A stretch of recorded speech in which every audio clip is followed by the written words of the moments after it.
Good afternoon once again. I'm Rex Wadoka, CEO, founder, Lawschool Paddi application. And today we are with the best graduate student, Nigerian Law School, best graduate student, Nile University, best graduate student, and on and on and on. You can keep listing. This guy, I don't know what he is, but he's something beyond human, I can say that. I mean, he finished with a 5.0 GP in uni. That means that he made A's from year 1 to 500 level, no business, nothing else.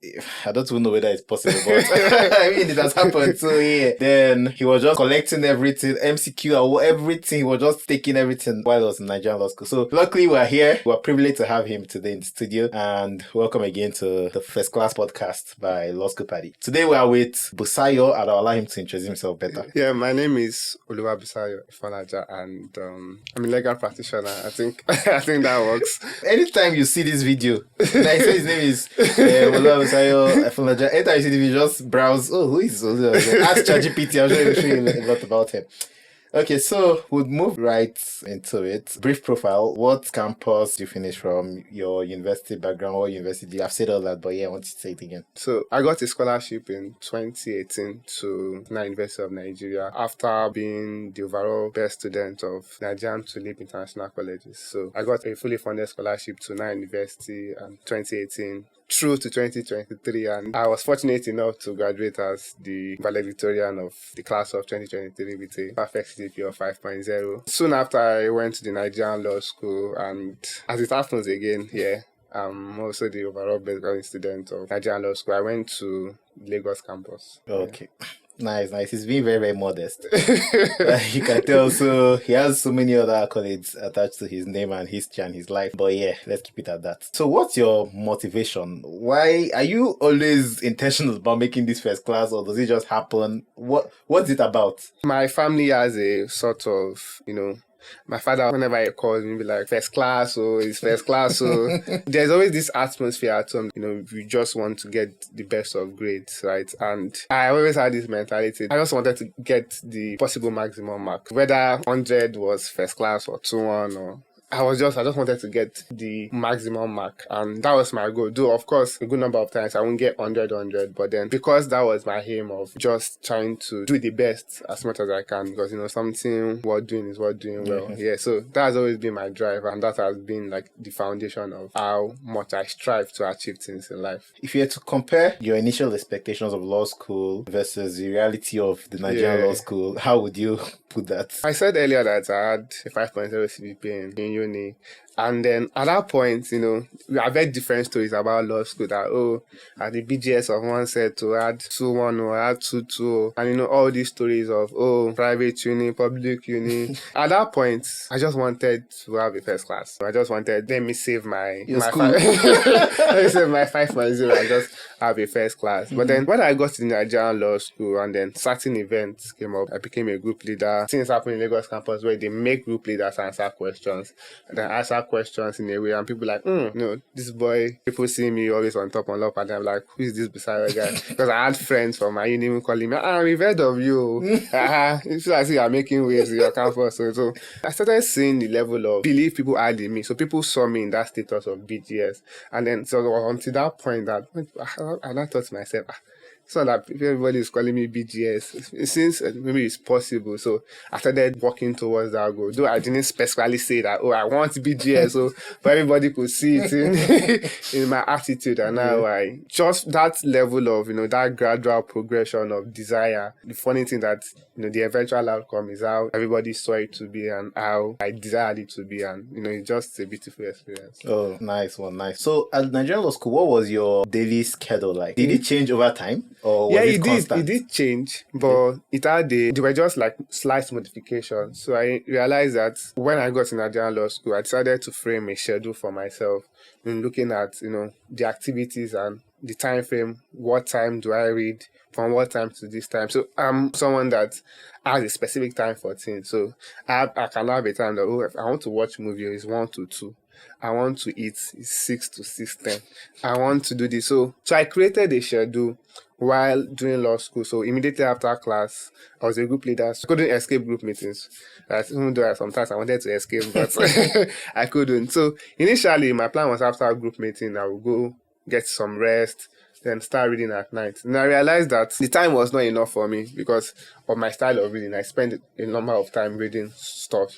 So I had to change it. So I had to start reading earlier. And then during the course, I started to make more strategic movements, like, pushing my drafts to Saturdays, doing MCQs very early in the morning, doing 1 hour PC per day. So while I had the schedule of reading immediately after class, and then take from a 1 hour break, then from 6 to like 11, 12 at night, some things I had to change. There was a time I used to read 11 to 12 to prepare for the next class. Later on, I moved it to Saturday and Sunday. I'll read all we would do for that next class. So while it was still the same system, I always had to re-strategize for more effective studying. Okay, nice. So what were your study challenges and how did you overcome them? The first one was I was fighting for time. I had a mental picture of what I wanted to achieve. I wanted to read this. And then when I looked at it, I realized that, to be able to achieve this, able to do this, that means I'll not be sleeping. And like my social life, that will be gone. The number of time I will have, my free time will be very limited. That made me move so a bit robotic. I know some of my friends will call me AI because immediately when it's time for this, if I thought we are in one conversation or not, I'll just cut it. I'll move to the next one. That challenge, it was challenging at the start because, I was battling with sleep, and sometimes group activities will come and sometimes disrupt my event. So until later, I got to find a synergy between managing my group activities and also my personal study. So my major challenge was moving around time I did not have and still maximizing it. What subject at Nigerian Law School posed the most difficulty? First of all, I went, because of the way the Nigerian Law School system works, to graduate for lowest grade. So I just had the idea that I love every course. But I realized that the courses some people even found like difficult were the ones I loved the most. So I loved corporate. Yeah. I loved corporate, and the next in line was civil, and I liked civil, right? And the ones that people love were the ones they sometimes even gave me headache because maybe they felt simple. So in terms of attitude towards it, because something is simple, there is an unconscious attitude or subconscious you will put to it. Yeah. And so I didn't want to play with my ethics. So but then as opposed to the subject itself, the courses being difficult, irrespective of the course, there were some topics that I was fighting for my life with. So for example, corporate law, I was fighting foreign participation. I read that in like 2, 3, 4 times, 5, 6, 7, and for corporate law as well, the latter topics like winding up insolvency. For criminal litigation, I read arrest, searches and warrants over and over again. There were specific topics in certain courses that they felt difficult for me, and my approach to them was that, I've read it for the first time. I don't grab it totally. I'll read it again until I understood it very well. And of course, while I was doing this, I would engage in conversations with my friends. I remember most times, Evans was my roommate. So while we would be in the room, I would just ask a question and be like, what is this? What is that? What is that? So through those conversations and, trying to repeat those topics, it made it clearer and I was able to grab them despite the difficulty. Yeah, nice one. So if you don't remember a particular topic at Nigerian Law School before the exams, it's okay to go back and read it again and again until it sticks. Thank you very much for that. To go to the Lawschool Paddi application, how and when did you discover Lawschool Paddi application? Okay, so the first time I saw Lawschool Paddi application was my uni group. A friend, one of us, sent it to the group, and I was like, which one is this? They don't come again. Which one is this Lawschool Paddi? Because everybody was just advertising till then. So I was like, I didn't even download the app. But then what now drew me to downloading the app was, I think the first week that the Battle of Weeks was run, I think Evans participated. There was the leaderboard and he showed me, and I was like, I will participate next week. And I participated. And at that point, I felt I was comfortable at law school because I was following a class. I was following through with my study pattern. And then the next week when we did the law school, the Battle of Weeks, and I was tense. And I was like, I felt like, I thought I was, people are too serious. So I was always looking forward to the next week.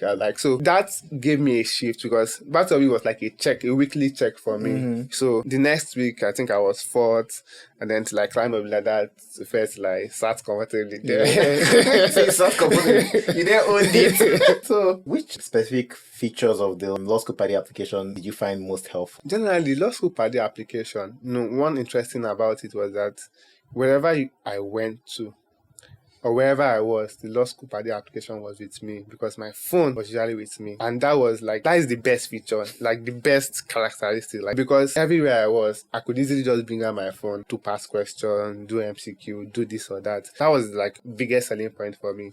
But in terms of feature, I think the feature which I mostly interacted beyond the Battle of Weeks, because I was doing that every week, but was the weekly MCQs. Earlier, I used to have to wait till the weekend, take paper, pen, and do past questions for that week, criminal, civil. But then with the Lawschool Paddi application, every morning I'll just sit down on my seat, carry my phone. If I did criminalization on Monday, on Tuesday morning, I would, because by Monday I will have read, on Tuesday morning I would take the criminal litigation for that week. I will do it within the time. And then I was doing that every day, Monday, Tuesday, Wednesday. So MCQ was like an everyday thing for me. So which without Lawschool Paddi app, it would have been difficult because I would have to maybe find a place, sit down, carry paper, pen, and start marking. So that feature was like, I was doing daily MCQs every day, like every single day. So I was essentially preparing for biofinance every day. Nice one. So I heard that when you're in law school, you thought that, okay, this was very, very helpful for you. You joined the Lawschool Paddi team to create all those weekly questions. Can you talk about that? How you now have your input on the application? Yeah, so while, Lawschool Paddi application, during my year was its first year, there were a lot of features, just a few bugs or errors, and then people will say, oh, let us fix this, let us fix that. There was always this communication with Lawschool Paddi, oh, this question is correct, or this question is wrong.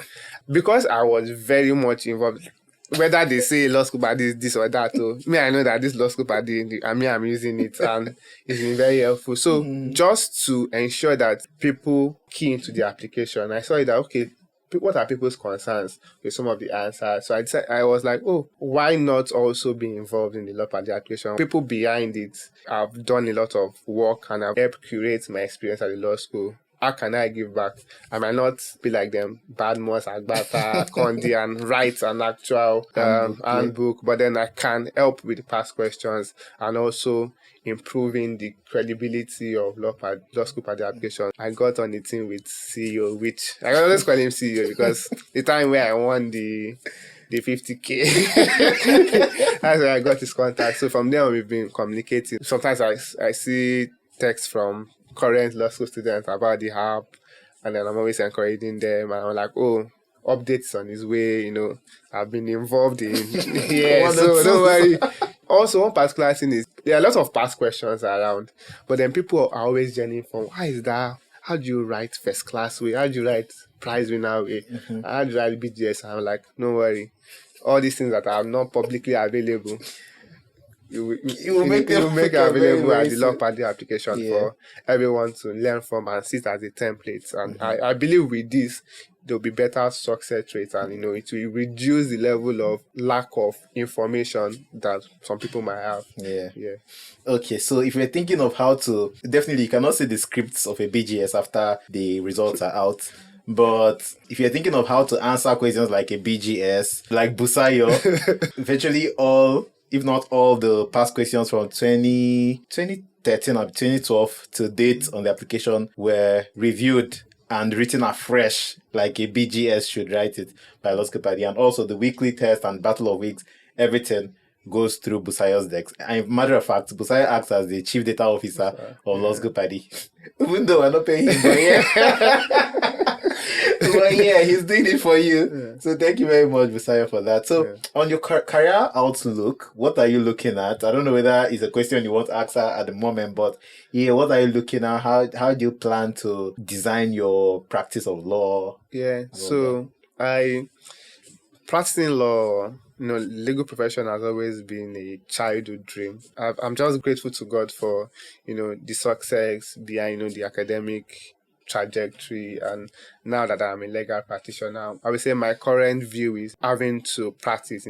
I understand that after the academic aspect of it, the next step is getting involved in practice, and so I know there's a lot of learning, there's a lot of experience, expertise I need to gain through active legal practice, and that is where I am currently focused on. But however, I have certain goals. I want to upskill. So while I'm, of course, engaging in legal practice, I'm looking at certain professional qualifications depending on the field of law I find myself, I interact with. And also in a few years, I'm also looking to Harvard, Normally, Harvard, where you should Cambridge, be. so the Ivy Leagues as well. While everything is not totally clear right now, and of course it's okay for it to not be totally clear, but I know that as time passes, I'll begin to have a clearer vision on what I want and how to actually achieve them. Yeah. Okay, great stuff. In fact, as you're talking and you said, likes of the previous question I asked you, the likes of Badmus has a book, the likes of Conde Smith and all of that. So I was just thinking, should we just change Lawschool Paddi name to Lawschool Paddi? But yeah, anyway. So what's your advice for aspiring first class students? Yeah, so the thing is, I would say there is no really hard and fast rule as to approach, but everything has a foundation because everybody that had a first class deserved it. And there are certain people that didn't get that first class but also deserve that first class. So essentially, you have to be deserving of it. And how do you get to be deserving of it? You have to put in the work. So you just have to have that mentality that, I want to achieve this, I need to put in that work. But then, of course, in the course of the journey, up and downs, you need to ensure that you maintain a level of consistency, because consistency is what actually keeps you driving and keeps that goal intact, right? So while some people, their consistency level increases, and which is a good thing. So for example, first class behavior to prize winner behavior to BGS behavior, and that's a good trajectory. But then throughout that, that wave, there were, things that, I just want to sleep. I was tired, but then because I had this mental view that, I want this, I have to do it. Like, I don't know, but I have to do it. And that is where consistency comes in. So if today you do it, tomorrow you just slack, Wednesday, next day you just slack, the tendency that you will go back to that high level of consistency is low, because you are already going through that, your body is not really having it. People that do well, they have this high level of work ethic. It's not something that was built in a day. It's because they've been doing it, and so it becomes part of them. In summary, right, it's not going to be an easy ride. There will be challenges, but having that mentality and trying to build that consistency. And of course, you don't need to isolate yourself. For example, I had people and we had a study group. Evans was also in my study group. And there are some people that it may not necessarily even be complaints about the content, maybe just how you are feeling. Because I remember sometimes if I'm frustrated around my group, in Evans I used to hear a lot about it, or my roommates, they hear a lot about it. But then just that drive to keep being consistent, I think that is what is most important. Okay. So the last question we'll be asking you for today is to describe Lawschool Paddi in one word. This is I don't know if a word will do, but I'll just use a word. But then there are just a lot of things I would like to say, and I'm still going to answer the question, but I just remember a particular time. So few days to the bar finals.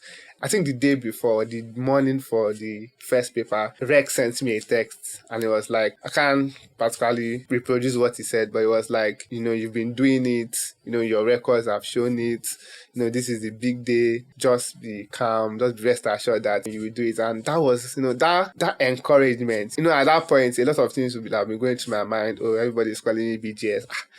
My 5.0, this one. So, so that statement just made me reflect that actually, topping up at the every week. And we have people that wanted that were coming for me. I remember a time where we had like first, second, third, we had the same score with mine, though my time was. So it just felt that beyond the application itself, the people behind the application are actually people that, want you to succeed. So after all this story, I would say supportive. That's something. I actually remember sending that message. I sent a couple people, you and some other persons that appeared on the leaderboard. When we were building the application, when the idea dropped just a few weeks after our own bar finals, I called a handful of my friends. Eventually, all of them made first class. They are now associates at Olaniwo, the big law firms in Nigeria. And I said, oh, this is the idea I have. Can we do it? They say, oh, yes, they are available. When the whole thing started, I said, okay, you do 2017 to 2018, you do 2019. A lot of them build. Definitely, I understand because, I mean, the workload at top tier firms, even second tier firms, in fact, our law firms generally can be a lot at times. So I understood them. Yeah, what kept us going, even when we're not even seeing sufficient money to keep the application running, sometimes we'll see, okay, there were some bills that came in dollars and we have to pay. And the dev guys are like, oh, Rex, we have to pay 200 and something K, 300 and something K. And I'm like, how much am I even earning? That's for me to be spending my money on this application. We'll get subscriptions though. But yeah, the subscriptions were just enough to keep the application running. And we didn't get the type of sponsorship we needed to keep the application alive. But the consistent use, when we check the back end, we see that, oh, we have 4,000 downloads in the first month. I'm like, whoa, even some big applications that get $1 million in funding do not have this, and people kept on coming back to say, oh, Rex, this feature, can we make it better? Can we make it better? And all of that kept on going. So the likes of Busayo and every other person. So thank you very much for the support and now even the extensive support you're giving the Lawschool Paddi application by serving as the chief data officer and making the application even better and the content best for the next set of first class graduates, BGSs and all of that we have. And I'm looking at the leaderboard already.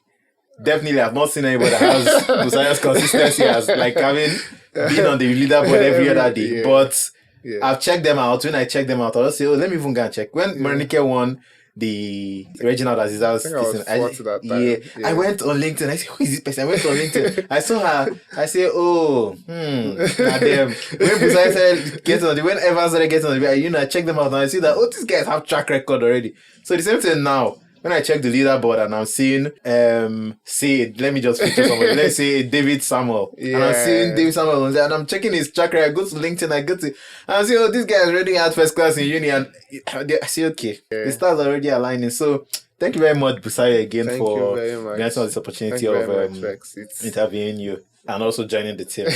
So thank you very much. Thank you very much, Rex. It's a real privilege and opportunity. So I think I always thank Lawschool Paddi. And I'm so happy for you to have extended the hands to bring me into the very good work that you have started. And I believe that Lawschool Paddi will continue to be an app that impacts the lives of law school aspirants, even after they've made their grades and they are out into the legal world. So thank you very much. Thank you very much. And so that will be a wrap for Busayo and this session of First Class by Lawschool Paddi. Thank you very much.